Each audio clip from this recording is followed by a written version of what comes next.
Admiral Garrett leaned back in his leather chair, smirking as the war room fell silent, and asked the question he thought would put the young woman in her place.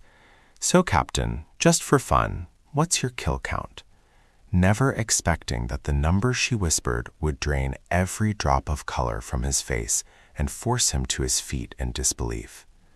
She stood there, Captain Elena Voss, barely 30 years old, dirt still under her fingernails from the battlefield she'd left just hours before, her uniform wrinkled and stained with smoke, while 15 decorated officers stared at her like she was a specimen under glass, and Garrett's question hung in the air like poison, because everyone in that room knew what he was really asking.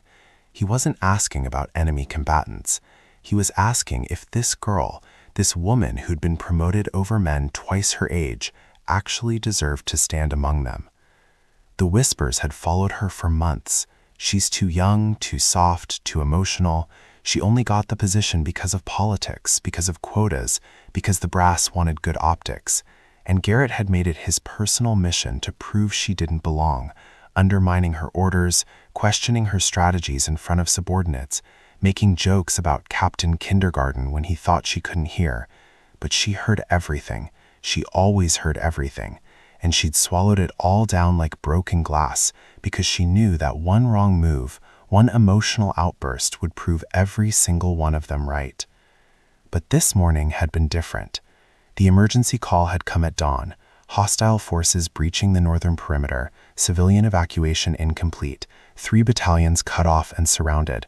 And when the senior commanders froze, arguing about protocols and political ramifications and acceptable losses, Elena had simply stood up, her voice cutting through the chaos like a blade. "I'm going in, with or without authorization." And she'd walked out of that room before anyone could stop her. She took 12 soldiers, just 12, because that's all who volunteered to follow the crazy captain into what everyone else called a suicide mission. And they'd moved through enemy territory like shadows, while back in the war room, Garrett had actually laughed, actually told the other officers that they'd just solved their little problem because Captain Kindergarten wouldn't be coming back, and maybe now they could get someone competent in that position. Except she did come back. 6 hours later, uniform shredded, blood on her face that wasn't all hers, carrying a wounded soldier on her back.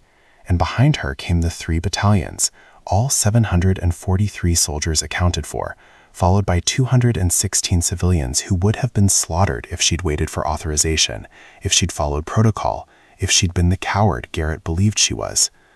And now she stood in this war room, exhausted beyond measure, while Garrett asked his mocking question about kill counts, and the room held its breath because everyone understood this was the moment. This was where she would either break or prove she never should have been doubted in the first place. Elena looked at him, really looked at him, and something in her eyes made him shift in his seat, and when she spoke, her voice was quiet, but it carried to every corner of that room like thunder. 4. Garrett's smirk widened. He glanced at the other officers with that told-you-so expression, already opening his mouth to make another joke, but she wasn't finished. 4 enemy combatants I killed personally, she continued, her voice growing stronger.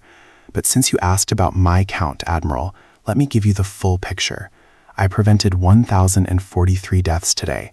I saved 743 soldiers who High Command had already written off as acceptable losses. I evacuated 216 civilians, including 74 children from a hot zone, while you sat in this climate-controlled room debating optics, and I did it with 12 volunteers because not a single one of you had the courage to authorize the mission or the integrity to come with me. The silence that followed was absolute. You could have heard a pin drop on carpet, and Garrett's face went from smug to pale to red as she took a step closer to his desk. "You want to talk about numbers, Admiral? Let's talk about numbers. In the 8 months since you started undermining my command, I've led 47 operations. I haven't lost a single soldier under my direct command, not one, and I've completed every mission objective while maintaining a 0 civilian casualty rate. So when you ask about my kill count like it's some kind of game, like we're comparing scores at a shooting range, you're asking the wrong question, because I didn't join this military to see how many people I could kill. I joined to see how many I could save." She pulled a blood-stained notebook from her pocket and dropped it on his desk with a thud that echoed like a gavel. "Those are the names. Every single soldier and civilian who's alive right now because I did my job. And if you spent half as much energy supporting your officers as you do trying to humiliate them, maybe your kill count would matter less than your save count. Maybe you'd remember that we're supposed to be the good guys, and maybe, just maybe, you deserve that chair you're sitting in. Admiral Garrett sat frozen, his mouth opening and closing like a fish drowning in air, while every other officer in that room stared at Elena with something between shock and awe, and the base commander, a gray-haired general who'd been silent until now, stood up slowly and began to clap, just a slow, deliberate applause that built until every officer in that room was standing except Garrett, and Elena simply nodded once, picked up her notebook, and walked out with her head high, leaving behind a war room that would never doubt her again, and an admiral who'd finally learned that true strength isn't measured in who you destroy, it's measured in who you save.